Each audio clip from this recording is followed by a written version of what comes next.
Istanbul.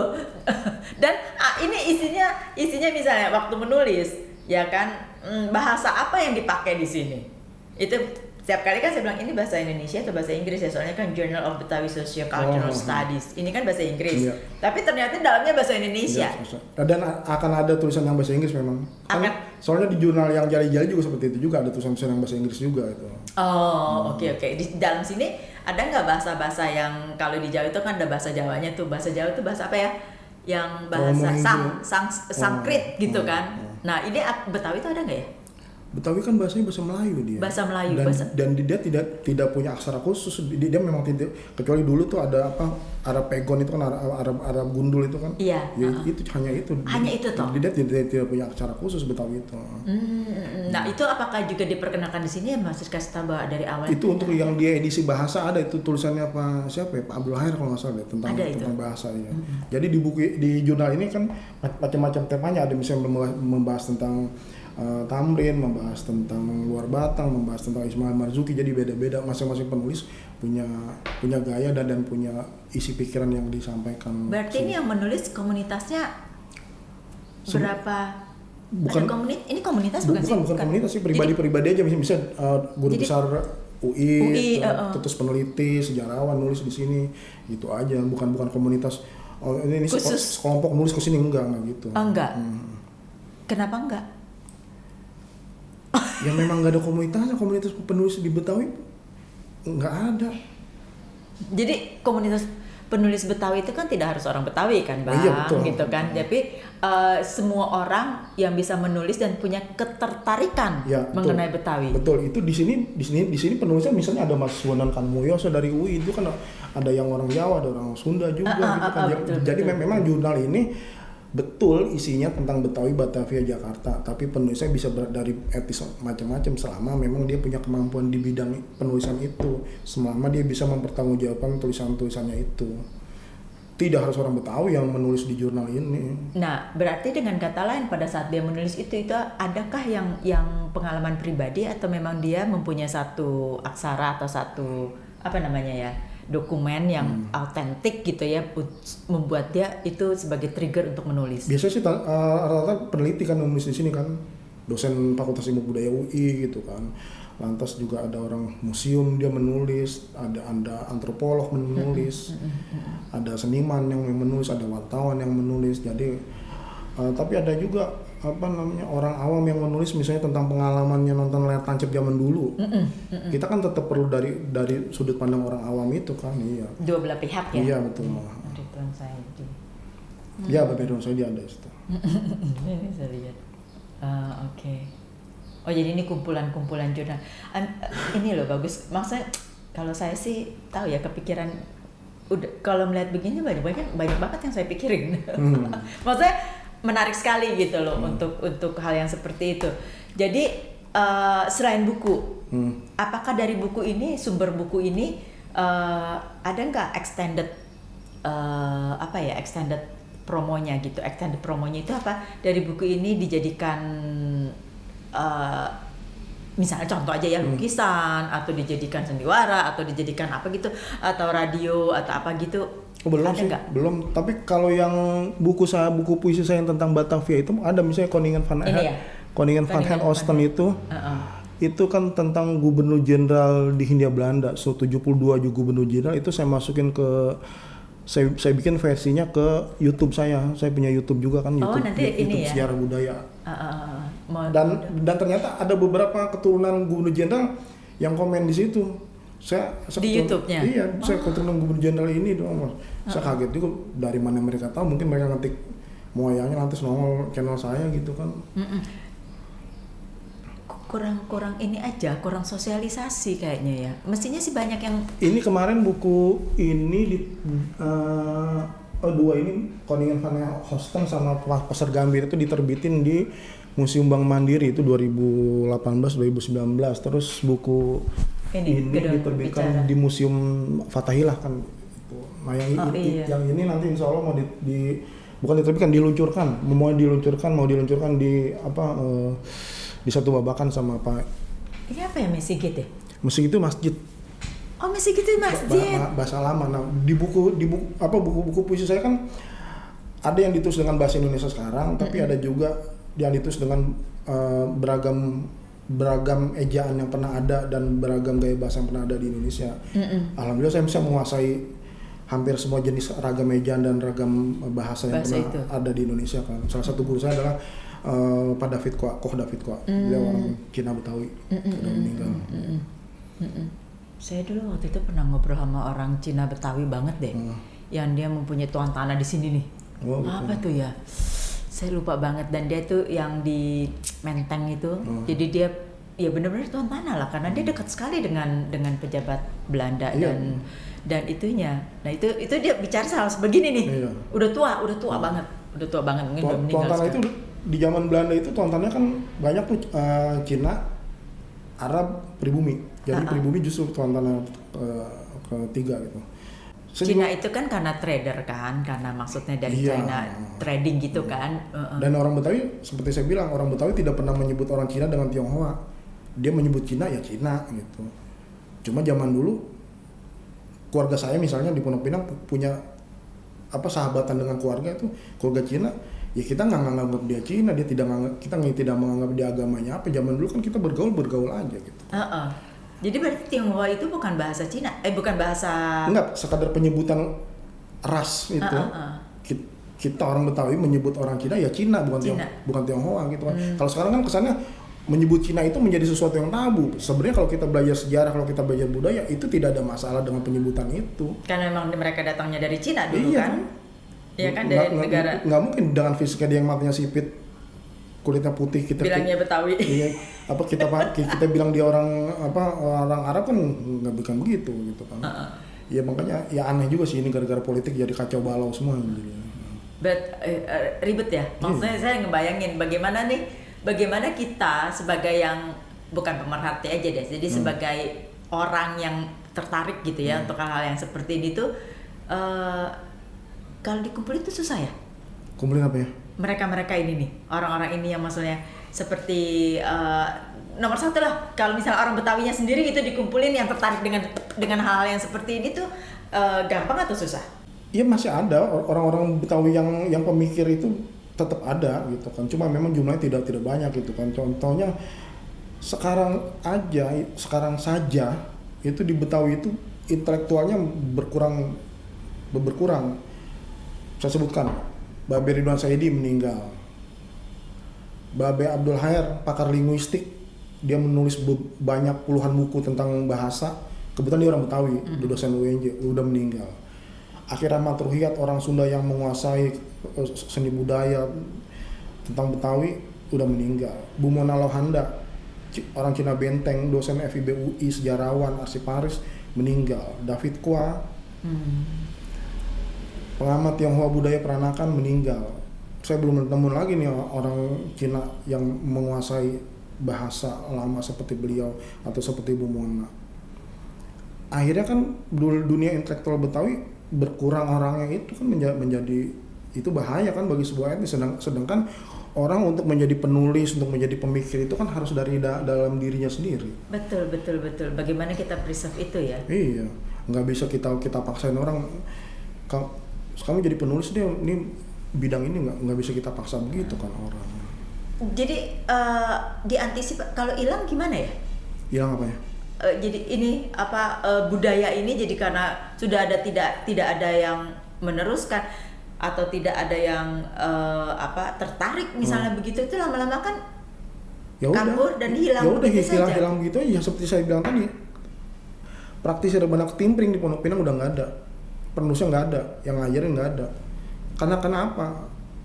Pemerintah daerahnya itu, perangkat di wilayah kampus itu, ketika tokoh-tokoh ini ada tidak punya kepedulian. Misalnya untuk pendokumentasian, ketika mereka masih ada tuh dibikin pendokumentasiannya misalnya videonya, lantas diadain pelatihannya, mereka yang ngelatih. Saya kalau ngomong nanti bisa kasar ngomong, tapi nggak usah ngomong sih. Jangan emosi. Ya, saya juga maksudnya jadi gimana gitu ya maksudnya. Harus kan tugasnya mereka itu ketika misalnya praktisi apapun yang maestro yang udah tua gitu kan, itu kan harus sekarang kan lebih dipermudah dengan peralatan teknologi itu kan, alat-alat rekam seperti ini kan itu untuk memudahkan kan. Dulu orang punya kamera Waduh. PR susah, banget. iya kan. PR banget. Bapak saya alhamdulillah dulu punya kamera banyak banyak. gitu, tahun-tahun 70-an udah punya, pakai tripod segala macam. Saya udah kenal itu gitu. Cuma kan zaman dulu berbeda dengan zaman sekarang. Zaman sekarang orang tidak punya alasan lagi dengan misalnya dia bilang, saya nggak bisa nulis.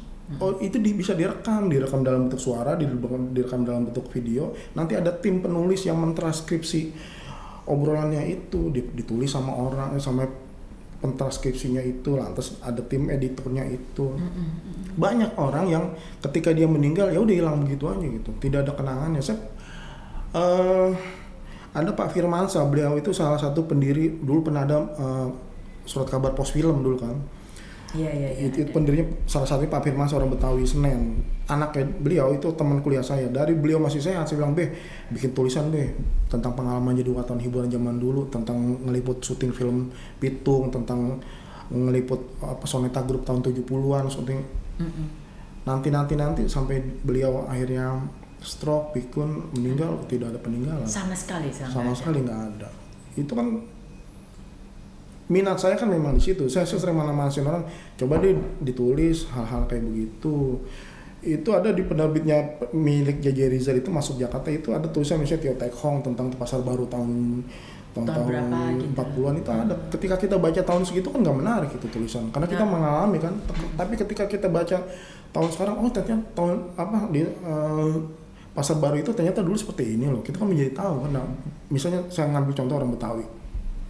Ketika saya menulis seri tentang kampung-kampung di Batavia itu ketika saya riset, saya ngobrol, mereka dengan entengnya, ngapain sih Bintang Duangan ditanyain ya kata gitu. Jadi mereka meremehkan sendiri tentang kelebihannya dia, padahal ketika itu dicatat, itu akan menjadi peninggalan yang penting. Contoh kosakata udah banyak yang hilang. Kalau misalnya masih ada rekaman suara, rekaman buku, itu kan masih bagus. Makanya itu balik-baliknya lagi ke soal pendokumentasian. Belanda itu punya loh catatan tentang jalan-jalan di Batavia ini. Aduh, bagus banget ya. Tentang kampung-kampung di Batavia ini mereka punya loh. Kita kerjanya apa? Nah, itu kan perpustakaan kita gede banget tuh. Di situ seberapa besar? Masih lebih banyak yang di Leiden. Masih banyak yang di Leiden. Makanya ada orang mau bikin buku tentang basic, penelitian tentang basic, nyarinya ke Leiden. Ya memang di kita tuh apa ya? Gimana sih kita, ya saya kembali lagi ya, bolak-balik lagi. Apa-apa. Gimana sih kita, maksudnya kita tuh kan ngajarkan dosen, mahasiswa ada nggak yang ini? Enggak, saya bukan dosen. Saya bukan dosen, cuma sering disangka dosen.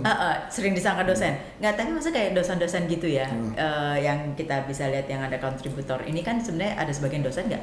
Ada banyak. Dosen semua kan. Nah, maksudnya di antara murid-muridnya mereka, studennya mereka, ada nggak yang tertarik dengan ini, atau sebenarnya nggak tertarik tapi mereka sebagai dosen tuh kayak setengah maksa gitu kan? Kembali lagi tadi tergantung orang tuanya kan. Kalau di sekolah kan orang tua kita kan dosen. Guru maksudnya. Profesor Dr. Yasmin Sahab itu guru besar FISIP UI. Pernah bilang beliau menyebarkan berita terbitnya ini gitu kan di WA. Cuma dijempolin aja katanya. Pembelian paling murah itu kan jempol. Tapi ketika kita menyebarkan tulisan melalui buku, melalui karya tulis lah gitu kan kita tidak mengharapkan dijempolin. Mengharapkan dibeli dan dibaca. Dibeli itu kan efek dari bendanya itu kan, pembelian benda, karena bendanya itu kan dibikin dengan uang, dengan effort lah. Tapi ternyata pemikiran kita itu dibatasi. Sebenarnya kan alasan orang minta PDF itu, menanyakan PDF sebenarnya bukan cara mereka untuk mengikuti teknologi. Sebenarnya itu cara mereka untuk cari yang gratisan. Dari yang saya alamin begitu. Nah, ini kayak Mbak Google dong, yang semuanya gratis, semua informasi ini makanya sebenarnya tugas pemerintah. Coba deh pemerintah kita cerdas sedikit, mencontoh misalnya Belanda itu, dari yang saya tahu dulu, mereka tuh pemerintah dengan dananya yang dia punya, mereka membeli buku dari penerbit kecil. Buku itu dibagikan ketika pemerintah mengadakan acara. Apakah pemerintah kita seperti itu? Kan tidak. Acara kita ratusan juta, miliaran bikin panggung-panggung hiburan segala macam. Bukan tidak perlu, menurut saya acara-acara itu tetap perlu karena dari acara situ seniman-seniman dapat penghidupan. Jangan dilarang juga, jangan semuanya buku aja juga, tapi juga jangan semuanya pementasan semua. Tetap perlu kok itu, tapi jangan dilupakan soal pendokumentasian, soal penyebaran informasi. Di kita itu bukan minat baca yang rendah, minat beli. Orang Betawi bilang ogah beli, maunya dikasih. Betul, ketika mereka dikasih buku, mereka mau baca. Cuma kalau mereka disuruh beli buku, mereka nggak mau, masih punya pertimbangan lain. Akhirnya kan misalnya kita masih mau membeli kopi yang 75.000 daripada buku yang 50.000. Iya kan? Seperti itu ya yang terjadi. Nanti dibilangnya, oh ini negara kita nggak cerdas karena kurang membaca buku. Loh, itu tugasnya kalian orang pemerintah, tugasnya kalian orang tua yang mensosialisasikan buku-buku itu. Pemerintah beli buku, penerbit-penerbit kecil atau mencetak bukunya dibagiin, itu kan lebih bermanfaat. Memberi buku yang ada isi tulisannya itu adalah bentuk dari isi otak orang yang memberikan buku itu. Sharing. Ketika dia memberikan orang lain itu buku kosong, itu bentuk kosong pemikirannya dia kepada orang lain. Kenapa dia nggak kasih buku yang ada tulisannya, yang ada ilmunya, bukan bentuk buku kosong? Bisa jadi juga buku kosong itu untuk dia isi di apa yang ada di kepala dia. Nggak, ini hanya ini aja ya. Ini ide bagus juga loh. Maksudnya kita kan selalu bilang, ayo kita kasih souvenirnya apa itu, gantungan kunci kayak gitu-gitu. Berarti buku ini bisa menjadi salah satu souvenir yang sangat bermanfaat sebenarnya. Itu yang saya pikirkan. Misalnya acara souvenir kaos itu berguna, kaos itu. Cuma sisihkanlah, misalnya pemerintah bikin acara apa, ada sisihkannya souvenirnya buku gitu. Dodol misalnya tetap bisa dimasukin, cuma ada buku. Itu bangsa yang cerdas itu adalah bangsa yang membaca. Orang yang cerdas itu adalah orang yang membaca. Itu ide bagus. Saya membaca buku-buku berat, tapi saya juga dulu membaca komik juga. Tidak semata-mata membaca komik. Baca Koping Ho enggak ya? Koping Ho. Ketahuan banget umurnya ya kalau Koping Ho. Iya, jangan kita anggap remeh juga. Komik nggak, tetap perlu kita baca itu untuk penyegaran kita. Cuma kan jangan semata-mata hanya membaca itu gitu kan. Sayang ya. Ya kayak contoh buku-buku ini Mbak. Ini buku saya bikin tahun 2011. Ini buku perdana di penerbitan saya, penerbit Padasan. Itu saya riset di Arsip Nasional, Perpustakaan Nasional di Pusat Dokumentasi HB Yasin. Jadi buku ini menjadi jalan pintas orang ketika dia mau tahu tentang pergerakan ejaan, tentang pergerakan gaya tulis, tentang pergerakan tema penulisan dari masa ke masa. Ini buku selama 100 tahun gitu kan. Ini buku ini menjadi jalan pintas.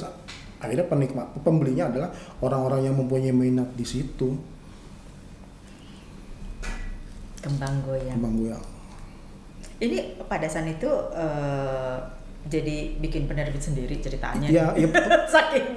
Penerbitan saya namanya Padasan. Padasan itu apa sih? Sama katanya di Jawa juga Padasan juga namanya. Yang air tembikar itu. Tembikar ada airnya, buat ada colokannya itu. Itu Padasan juga itu. Ya. Lompit. Nah, ini di buku ini juga saya mau muat misalnya orang-orang Cina yang menulis dengan tema dengan nuansa Betawi, dengan bahasa Betawi. Dari 10 orang 3 itu orang Cina gitu. Ya saya sebagai peneliti, sebagai orang budaya yang nggak boleh, ini Cina nggak boleh masuk, nggak begitu lah. Nggak gitu. Nggak boleh begitu. Sebenarnya orang Cina itu bagian dari Betawi loh. Jelas. Karena Betawi ini hidup karena tradingnya mereka. Iya betul. Gitu loh, karena tradingnya mereka kalau nggak tidak ada perputaran ekonomi. Iya, makanya kan ada Cina Betawi kan. Iya. Terus makanan kita dari campuran yang Betawi itu. Kalau nggak salah yang masih kental itu daerah Tangerang ya. Iya sih. Cina Benteng sana. Cina Benteng itu kan yang mereka, saya juga bingung dikasih sebutan Cina Benteng. Kenapa Cina Benteng ya? Apa karena mereka hidupnya di benteng atau gimana? Katanya dulu sih itu ada benteng. Contoh Bu Mona Lohana. Bu Mona Lohana itu kan sama saya sangat dekat. Pernah ada kejadian lucu gini. Bu Mona di Arsip Nasional ada tamunya, itu ngomongnya bahasa Indonesia dengan nadanya dia yang pelan. tamunya keluar, saya masuk, langsung ngomong Betawi dengan suara cimpreng Cina Bentengnya itu. Oh ya? Iya sebelum, wah asik nih ngomong Betawi langsung tangan. Ya begitu kan, karena dia tahu saya orang Betawi, dia orang Betawi Cina Benteng kan. Udah dia bilang, bang kalau kesini jangan buain saya buah, buain kue buetawi, dia bilang. Iya benar. Jadi orang Cina, orang Betawi dengan orang Cina itu tidak bisa misalnya, oh ya orang Betawi harus benci orang Cina, nggak bisa.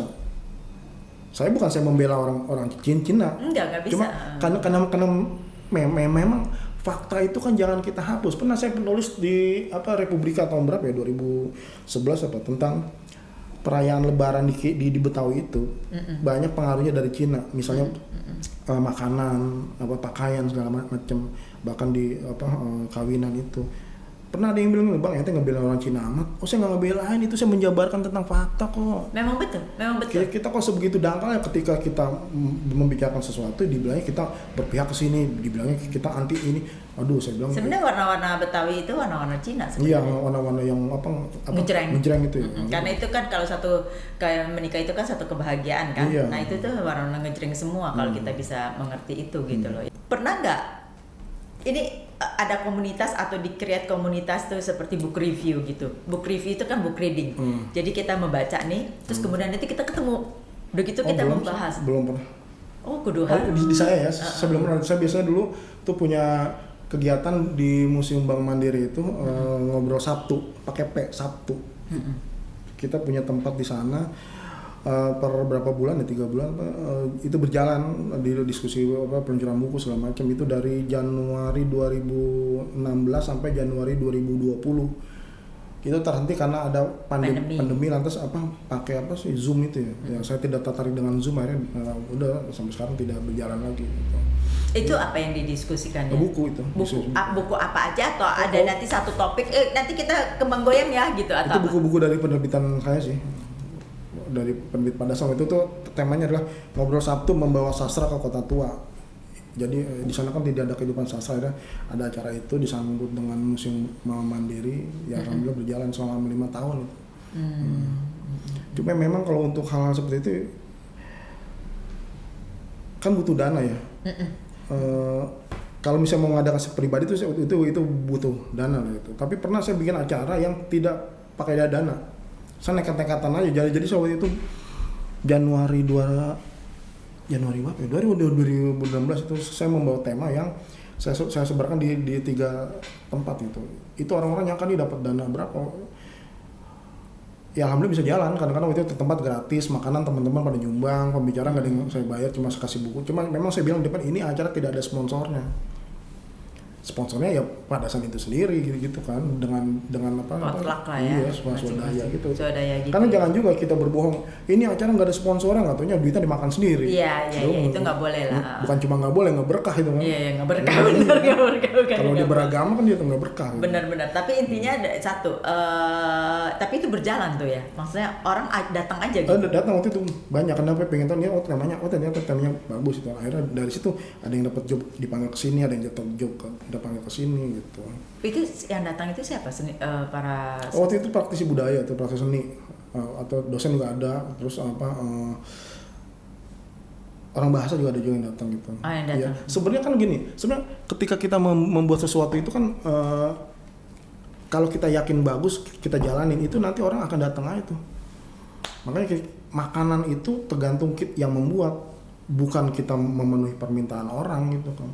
Ya, menurut saya begitu. Jadi ya kita bikin sesuatu ya, orang yang tertarik akan ada aja gitu. Bang, saya ngomong nggak sama Mas Yudi itu bahwa yuk punya nggak komunitas pembaca buku. Jadi saya dulu ya kerja terus kemudian ya namanya kerja, kalau stres mau ngapain?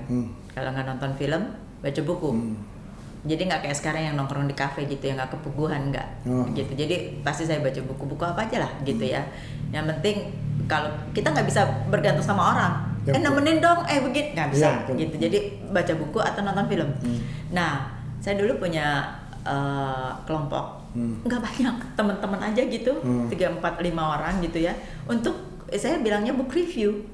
Jadi ini kalau buku kita bilang kita baca buku ini yuk. Dan itu waktu itu saya pernah inisiatif itu di kantor. Jadi ada setiap sebulan sekali kumpulin semua ini untuk nih ya baca kalau untuk bulan depan baca buku GE Jack Welch gitu misalnya cerita ini karena kita bisnis ya gitu. Nah bulan depan abang lah yang jadi presentasinya presenternya gitu ya. Jadi memang kita harus memberitahukan isinya ini apa, isi perutnya secara kerangkanya outline-nya udah kelar, duduk di situ digodok ngobrol menurut lo bener gitu loh. Jadi tapi karena ini orang kantorannya jadi tidak ada, menurut lo gimana, nggak ada vakumnya. FGD-nya tuh ini banget, hidup banget gitu loh. Jadi begitu juga film. Kalau film itu kan beberapa orang yang kita bisa nonton bareng atau udah nonton film ini belum? Ya kan? Udah ketemu over the coffee. Jadi kita duduk ketemu, lo lagi di mana di kafe gini-gini, terus kita bilang udah nontonnya belum? Jadi kita bisa menjadi karakter masing-masing gitu loh. Nah, saya bilang sama Mas Yudi, ayo kita punya nggak ini kita kumpulin? Nggak, saya nggak butuh banyak-banyak orang, 5 orang aja gitu loh. 5-6 orang nanti itu akan menjadi kelompok-kelompok tersendiri. Kalau ini kelompok sastra, ya ayo kita kelompok sastra. Kalau ada kelompok film, ayo kelompok film atau kelompok buku yang umum, ayo kelompok apa gitu loh. Jadi saya bilang gitu kan. Dengan kita kombinasikan networking kita, I think kita bisa bisa berbaur ya, karena kan abang punya bukan komunitas, networking kan berbeda dengan saya. Iya betul. Iya kan. Nah ini kayak misalnya Mas Yudi, ini saya bersyukur banget karena apa? Yang Mas Yudi berikan sebagai narsum segala macam kan berbeda dengan saya punya link. Oh iya. Beda banget. Jadi ini kan satu, kalau bagi saya ini sama persis seperti saya membaca buku. Kalau saya sendiri mau nggak mau saya kemana-mana sampai dengan sekarang saya cari toko buku, saya beli satu, mau kecil mau gede mau apa ya, karena apa, kan saya sendiri. Tapi kalau misalnya kita bisa berbicara berinteraksi kan jadi ada isinya. Itu kan mengasah intuisi kita juga, mengasah wawasan kita juga. Dengan ada pertarungan pemikiran itu kan akan muncul pemikiran baru, kita jadi mendapat informasi dari orang lain, informasi kita jadi diketahui oleh orang lain gitu kan.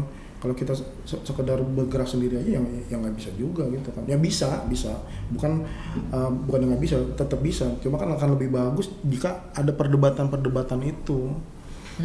Jadi perdebatan itu kan justru menunjukkan bahwa kita mau berpikir.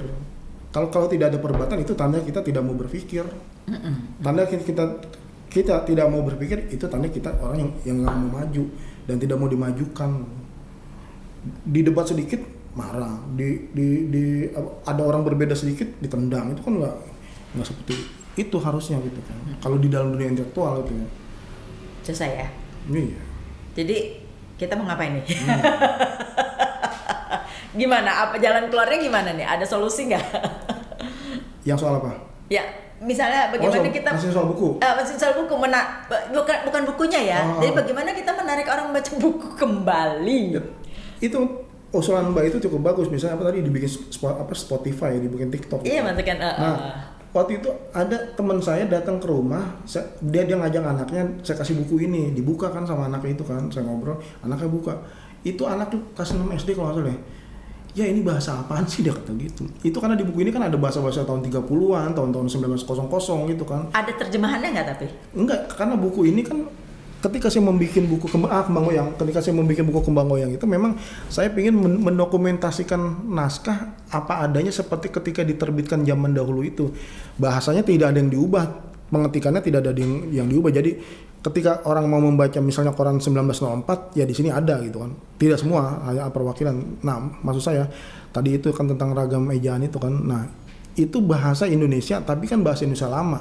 Bahasa Indonesia lama itu kan gitu iya ya? Kan bukan cuma soal ejaannya tapi juga soal bagaimana ragam bahasanya. Misalnya di Jatinegara itu saya pernah ngelihat servis jam tukang bikin betul, arloji tukang bikin betul ya masih tahu itu Itu bahasa Cina.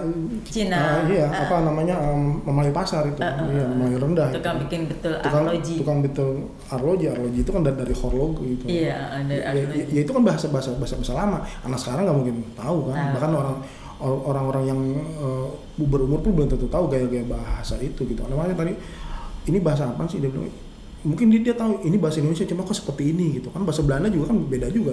Bahasa tahun 18 dengan 19 kan udah beda juga. Loh, sama aja sekarang kalau dulu kita bahasanya kita tuh kalau di anak-anak muda namanya prokem. Benar nggak ya prokem ya? Iya betul. Benar ya prokem ya. Berarti kita bahaya nih. Anak-anaknya mereka jaksel banget. Oh gitu ya? Lah, terus bahasanya mereka apa? Kena mental nih gue. Oh iya, bahasa seperti itu. Udah kita apalagi OOTD. Lo OOTD-nya nggak gimana? Nanti OOTD-nya. Nah, apa tuh OOTD apa coba? Sebutin OOTD. Nggak tahu sih. Outfit of the day. Maksudnya? Outfit of the day. Susah banget. Hari ini kita seragaman pakai baju apa? Oh. Ya kan? Atau apa? DC-nya apa DC? Dress code. OOTD tuh. Apalagi FOMO. Ayo, tahu nggak FOMO apa? Tahu sih. Nah iya udah nggak usah kasih tahu. Apalagi banyak banget. Jadi saya itu karena generasinya udah di ujung sana dan sekarang generasinya di bawah sini, sedangkan kita di bisnis digital dan multimedia, itu kembali lagi. Itu saya mesti punya effort yang sangat tinggi untuk mengetahui hal-hal seperti itu. Yeah. Effort sangat tinggi, tapi itu kembali lagi kan individual lah ya. Enggak itu, tapi bagi saya itu sesuatu hal yang menyenangkan. Ya betul, saya setuju. Saya orang yang sangat terbuka kok. Menyenangkan banget. Kenapa? Seperti ini saya juga kayak ini isinya apa sih ya? Ini apa ya isinya gitu. Maksudnya apalagi tadi apa Mesigit ya? Masjid ternyata. Ini masjid ini namanya Mesigit ini nih. Ini bahasa Betawi. Ya bahasa lama itu, ada yang S1, ada yang S2. Oh, tuh kan. Jadi masjid seperti apa? Ini kayak di Karawang masih ada ya? Itu di Batavia itu. Ini di Batavia. Iya. Ini kayaknya di Karawang. Ya mirip mungkin. Di sana juga kan ini Betawi juga kan masih kan, karena kan pesisir kan. Iya. Pesisir tuh kan banyak, di sana juga banyak Cina Betawinya soalnya. Iya. Ya kan? Gitu. Ya kurang lebih seperti itu gitu loh, Bang. Saya ini ya apa yang harus kita ini harus ditindaklanjuti maksudnya dengan adanya podcast gini. Ini podcast ini nanti masuk ke Spotify juga audionya. Saya malah belum pernah nonton Spotify seperti apa gitu. Spotify kita ada visualnya nggak ada ya kalau Spotify audio ya. Kalau Spotify kan audio yang suka anak-anak sekarang dengerin musik. Oh gitu. Kan anak-anak sekarang taunya musik doang. Sedangkan di situ ada satu channel podcast. Nah, saya punya dimasukin podcast sama mereka gitu loh. Di situ podcastnya dimasukin ke situ. Jadi secara audio. Kalau mau lihat muka kita sendiri secara visual, ya lihat aja YouTube deh. Oh iya. Nah, YouTube itu jadi Spotify itu sama kayak radio ya. Sama kayak radio gitu loh. Seperti itulah Bang.